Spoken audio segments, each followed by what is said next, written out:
What's up, you guys? It's the Authentic Empress. So, y'all, I'm hearing. So, a question for your enemies, our enemies. How does it feel to realize all those efforts and investments and conjurings and attempts to harm the collective or get the collective to harm themselves? How does it feel to realize that you've actually been engaging in self harm to yourself? What does that feel like? How are you coping with that reality, especially being that we're in Mercury retrograde? So, how does it feel to be haunted by your verbal projections that were meant to paint a low vibrational or negative image or narrative of the divine collective? How does it feel to be haunted by those projections? Feel like, how does it feel? I don't know why I'm hearing the hills have eyes. Okay, the hills have eyes. This could be you guys' perceptive abilities. And I have a card called Spooky Accurate Intuition. How does it feel to think that what you do in the shadows, what you do in the dark, how does it feel to assume that, you will always be able to utilize that weapon in that manner and to that degree? And these are the questions for for our enemies, Divine Collective. How does it feel? So maybe the song by Chloe Bailey could be significant, okay? And also that song by Usher, when the song is like, um, you're gonna want me back. You're gonna need me. You're gonna want me back. Oh, I don't know the name of that song. Um, I don't know what I'm gonna do without my baby. It's driving me crazy. It's something, it's something. So that's a channel song for the energy right now. So the other day I was hearing, stop hitting yourself. Why are you hitting yourself? Stop hitting yourself.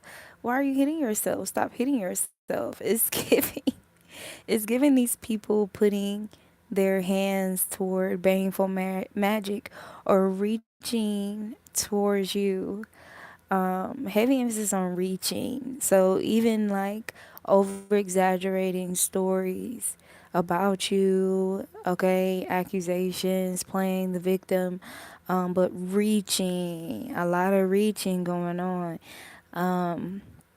and just absolute lies and definitely grand lies. There's something significant about grandiosity. There's something significant about grandeur, that word.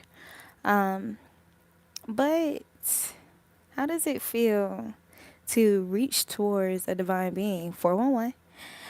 To reach toward a divine being and literally that divine being or that divine being's protection, the Most High, the divine ancestors, angels, basically grabbing your arm, right? Turning it in towards yourself. And you trying to hit and abuse and beat upon the collective the whole time you're actually beating upon yourself, you're slapping yourself, you're hitting yourself. And now that time has gone on because you were so driven by adrenaline that numbed you to your logic and your sense. now that time has gone on, and as it continue, you're finding yourself feeling the results of you hitting yourself. The stones that you've been throwing, you've actually stoning yourself, throwing those stones at yourself, beating yourself with those stones. You're, finding random bruises and aches and having these aches and pains. And, even if the aches and pains are spiritual, emotional, psychological, okay, or physical. Now, the thing about trying to abuse a person's physical, whether that's, by trying to forecast some type of physical attack, conjure it, pay for it, invest in it, plot harm, set up culture, even plotting or orchestrating emotional pain that is felt in the physical. The thing about sowing said seeds to an anointed being or toward an anointed being, and that, of course, manifesting in your own life, okay, is that literally can manifest in any way, shape, or form. Meaning, since it's physical abuse, it can manifest as something going on with your sexual health, something going on with just your physical health overall, getting into fights, physical fights, you experiencing some type of deep emotional pain and that causing aches in other forms of your body, headaches, tension headaches, okay, fatigue, of the muscles. It literally can resonate or it can manifest in so many ways. When a person is literally intentionally trying to abuse you or orchestrate physical abuse in your life, okay, this is a form of self harm. So, again, with this Mercury retrograde, like these people are, you know, kind of like not having a choice. It's not really something they can escape or get away from. And here's the thing about escapes. How God talks about giving us or helping us find the ways of escape. Okay, when it comes to temptation and all of that, right?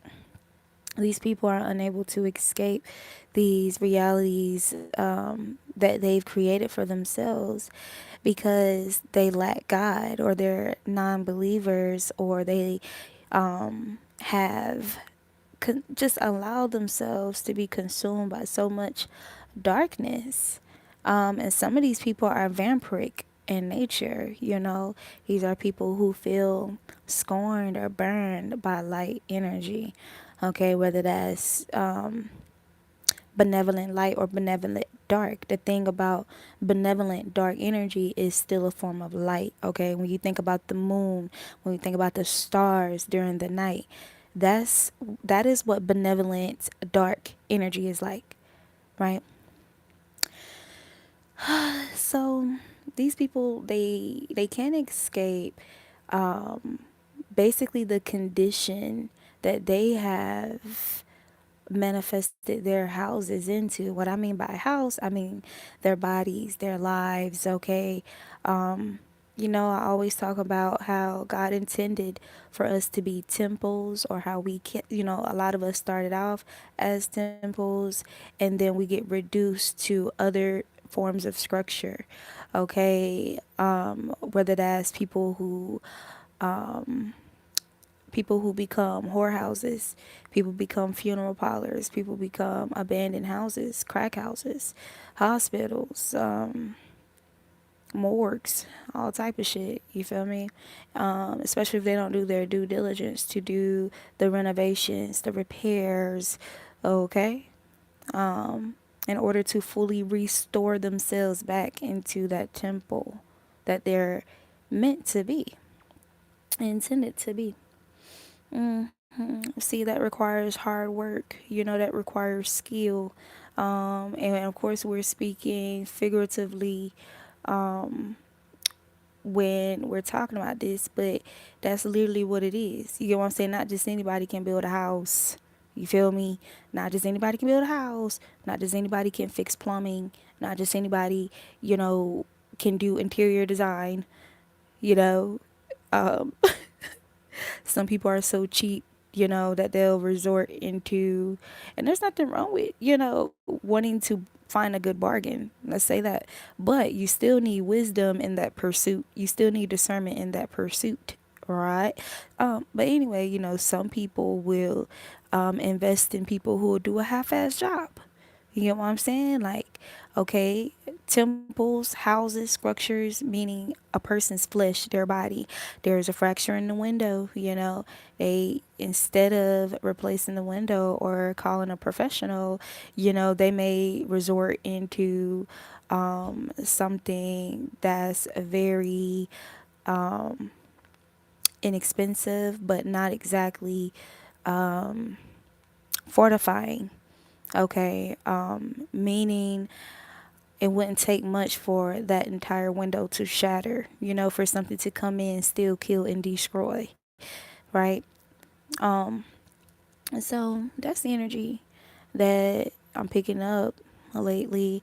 Another download was, y'all, let's talk about Diddy, right? Y'all know how most people that's coming out being guilty of these scandalous behaviors and being a part of trafficking and these horrible crimes to humanity and innocence. Think about the luxurious display that these people put on of their lives. Some of you guys, most of you guys, this is what your enemies have been doing. They've been trying to project and portray a luxurious display of their lives in order to go unnoticed in regards to them attacking you, orchestrating chaos, destruction, disruption, interruption into your life, right? And they quote unquote have been benefiting via moving in the shadows, making deals, okay, with people, compromising people, putting people in compromising positions, blackmailing them. Okay, let's think about Diddy. What was he doing? Right? And this is what many of them do. This is their tactic because it's proven to be a tactic that has a sense of longevity, even though it's inevitable for it to come to an end, right? And that longevity comes a lot from energy harvesting when you think about it, right? Because think about all the contracts, all the spiritual bindings and bondage and contracts that Diddy has with so many people, that kind of help keep him cloaked or able to kind of just slip under the radar for all of these horrific crimes and trauma inducing and inflicting behavior that he's been out here soliciting. Like, I'm telling you, the fact that he was able to keep people silenced, okay? And a lot of people talked about blackmail, how he'll get them in compromised positions, whether via video, recordings, recorded scripts and dialogues and recorded conversations, anything, any way possible to put somebody in a compromised position. This is what your enemies have been doing. Okay? But you see how these people end up coming out and exposing and revealing and confessing. And you know why? Because lies and deception is imprisonment. They cannot be free. Their souls will continue to be bound, okay, in flesh and in spirit. Meaning, if you die and you have not spoken your truth, you have not embraced authenticity and integrity, if you have not made any attempts to free yourself via the truth, which is the only sword strong enough to free you from imprisonment built on deception, you will find yourself in purgatory. You will find yourself spiritually imprisoned even after you have transitioned from your flesh in this lifetime. Hence why, some people haunt places, people, things, objects where they were murdered, where there was some type of injustice that has gone unnoticed, okay, or is gone without them receiving true justice in a situation. They will haunt those environments, okay, when we think about hauntings. So there's some people being haunted right now. Okay, there's definitely an energy of past crimes. The fact that we even touched on death, some of y'all's enemies, okay, have successfully set people up and got them killed. Okay, have killed people directly. Yeah, has pushed people or coerced people, bullied people into killing themselves, which is also murder. That's another form of homicide and murder. Okay, because what you're doing, you're pulling psychological, emotional, and spiritual strings. Okay, so that in the physical, nobody can prove that you was behind that death magic. Okay, so these people are being haunted by the beings whom they have, quote unquote, successfully driven them to death, right? Now, here's the thing about death energy and why it's so critical and crucial to understand what death actually means, and why in tarot, death goes into depth in regards to its meanings, and with it being associated with the eighth house with Scorpio, okay, it represents transformation, okay, death and rebirth. It represents cycles, cyclic energy, inheritances, secrets, decoding, right? Demystifying, deciphering. Okay. Heavy emphasis on Scorpio and Pisces energy right now. And I want to say we're in Pisces season. I think we're in Pisces season, or we're about to be, or we are, or we're on the cusp of Aquarian and Piscean energy, which speaks volumes. So these covens, these cults, these collective groups, you get what I'm saying? And these people is giving RICO charges. These people who have been working in groups in order to will these crimes. Groups, this could also be two people or more, okay? Anybody who's worked together, okay, to orchestrate some type of death in an innocent person's life, or a divine being, a chosen, an anointed being's life, right?